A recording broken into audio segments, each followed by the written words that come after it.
It is really puzzling to me that having just buried one monster, the Soviet Union, another remarkably similar one, the European Union, is being built.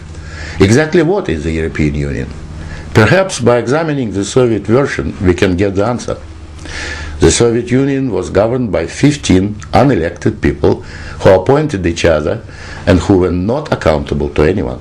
The European Union is governed by 24 people who appoint each other, meet in secret, and are not accountable to anyone, and whom we cannot sack.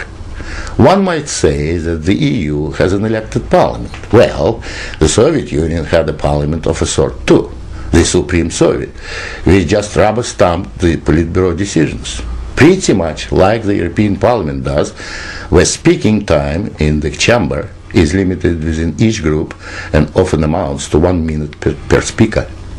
In the EU, there are hundreds of thousands of bureaucrats with their huge salaries, their staff, servants, bonuses and privileges, their lifelong immunity from prosecution, which is simply shuffled from one position to another, no matter what they do or fail to do.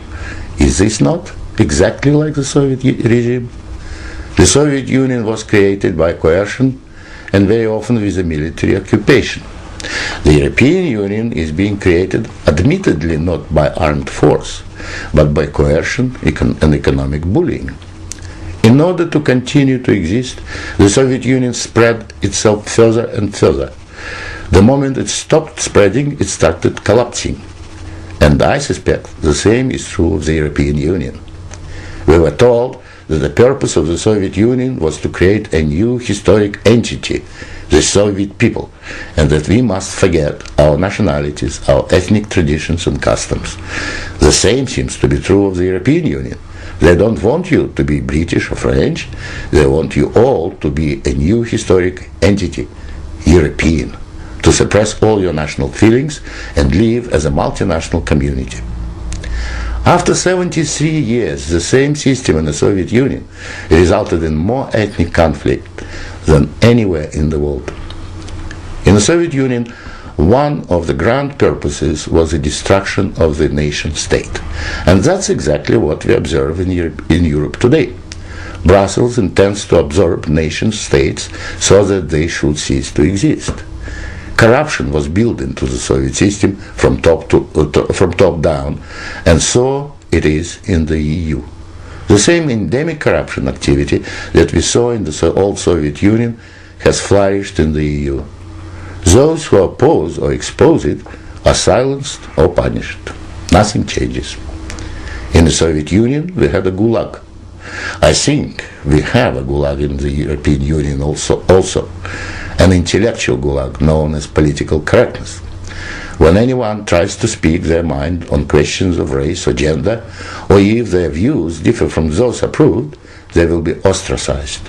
This is the beginning of the gulag, the beginning of your loss of freedom. In the Soviet Union, they told us we needed a federal state to avoid war. In the European Union, they are telling you exactly the same thing. In short, the same ideology underpins both systems. The EU is an old Soviet model presented in Western guise. But again, like the Soviet Union, the European Union has within itself the seeds of its own demise. Unfortunately, when it collapses, and it will leave immense destruction behind, and we will be left with huge economic and ethnic problems. The old Soviet system was incapable of reform, so is the European Union, but there is an alternative to being ruled by those 24 self-appointed officials in Brussels. It is called independence. You don't have to accept what they have planned for you. After all, you have never been asked if you wanted to join. I have lived in your future, and it didn't work.